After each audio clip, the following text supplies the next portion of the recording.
National Weather Service in Chicago has issued a severe thunderstorm warning for northwestern Lake County in north-central Illinois, southwestern Ogle County in north-central Illinois until 3:30 p.m.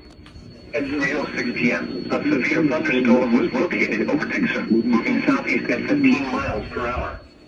Hazard, 60 miles per hour with gusts and nickel-size hail. Source, radar indicated. Impact, expect damage to roofs, siding, and trees.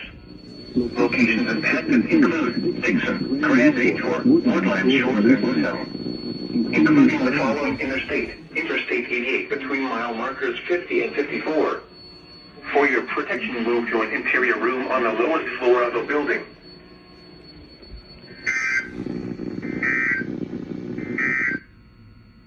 This is North Weather Radio, West North G536 in DeKalb.